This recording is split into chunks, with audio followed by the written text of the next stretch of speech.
Hello, my name is Lamisa Magda. I'm a social worker and I'm going to be answering the 5 questions that have been sent to me. First question being, what excites you about being a social worker?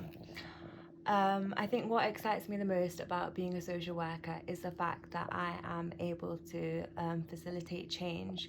I enjoy working with people at a point of crisis and supporting them to fulfill their goals and ambition, and just to really see that transformational change along with my support and to empower people to achieve this.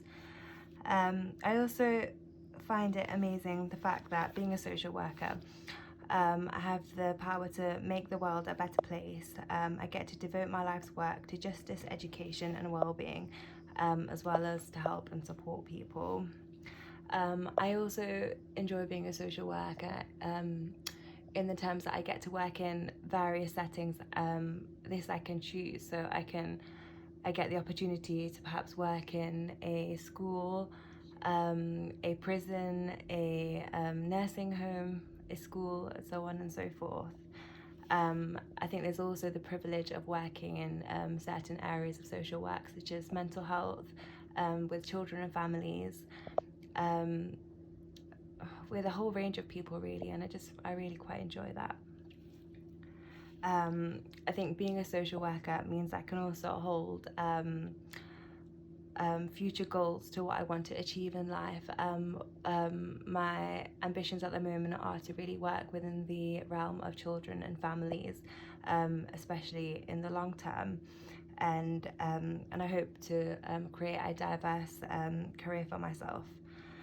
I hope to work in this area, like I said, in the long term, but then in years to come, to work in research, to support families, to create change so that there is more services available for children and families.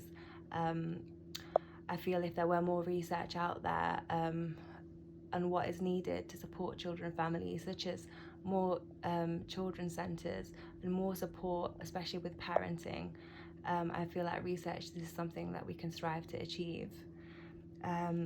My long-term goals also mean, after completing research in years to come, I hope to teach in academia and teach at university level, supporting the next generation of social workers.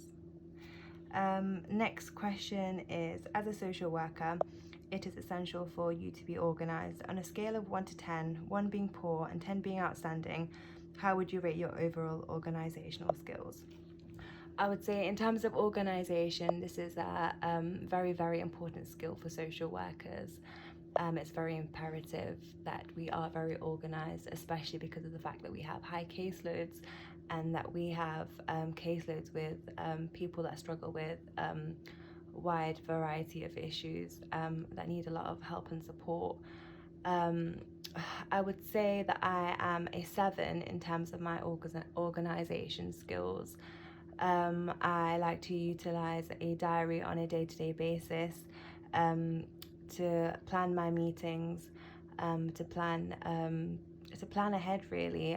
So I utilise the diary, and I also utilise my Windows calendar, as well as lots of post-it notes to remind me of work that needs doing, or my visits, or any important work or any urgent work that needs completing.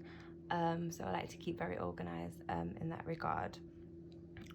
Explain why you've given yourself this score and how you think you can improve it. Like I said, I give myself a 7. I think there's always room for improvement in terms of organisation.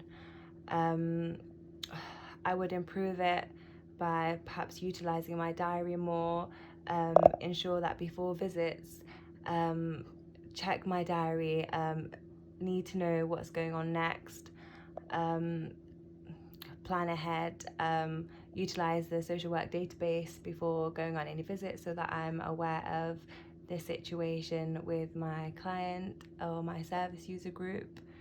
But like I said, there's always ways of improving organisational skills, and like I said, it's very, very important in social work. Explain, if we were to ask the children and families you work with to describe how you approach social work with them, what would they tell us? I am a very compassionate and caring person. I think this is a very personal skill with social work. I like to work with the strength-based approach. So really working with what my service user is good at, what has worked before, and how we can continue to go onwards and upwards with my work with them. I think my children and families would say that I am a good active listener. I am very caring. I hope that shows. The fact that I've supported them. I enjoy long-term work with clients where they've turned around and said, thank you for the support that I've provided, and just to see how far they've come. I think that they would say that I am organised in the sense that I keep all of my appointments, that I try and help and support them and go out of my way to really help and support families and children.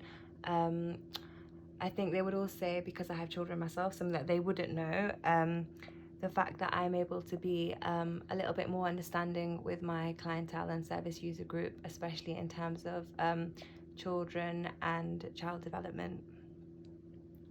Okay, tell me things you think about when preparing to visit a family whose ethnicity and cultures are different to your own. I think culture and cultural identity are crucially important concepts in social work. I think that as a social worker, we don't really need to be highly knowledgeable about the cultures of people that we serve, but we must approach cultural diverseness with openness and respect and a willingness to learn. I think being self-aware, being self-reflective, and really self-scrutinizing ourselves are really important components in the knowledge base of cultural competency and cultural, in social work practice. I think it's really important to be able to self-reflect on our work, to self-reflect in terms of our own assumptions, our own assumptions, our own stereotypical ideas, and our biases when working with service users, and to ensure not to put this on our clients or clientele that we work with. I think being a social worker, it's very important to acknowledge that we have a professional commitment of respect for diverseness and a promotion of social justice and human rights. We also have the Equality Act 2009, which also supports service users with certain characteristics, which is also important to note. If I were to visit a family whose ethnicities and cultures are different to my own, I think it would be very, very important to spend time getting to know my service users, ensuring not to rush meetings and interventions, really spend time getting to know my clients, providing educational materials, translate when is felt is needed, to provide translators and translation services, and utilize resources that are available to meet the needs of my clients. I think it's also important to be continually aware of my social work values that I've signed up for.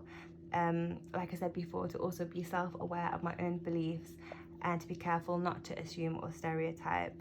To also remember that my service user is an expert of their own experience, and to adopt a position of not knowing, and to always be ready to learn. I think also at the moment, as we have the Black Lives Matter movement, and we have a lot going on in the world where people have a voice and people are actually saying that there is discrepancies in equality, and to be aware of what's happening, and to be aware of the fact that discrimination and inequality does exist, and to try and sort of limit that, and really support our service users fully, and to work in a diverse manner, promoting social justice and change.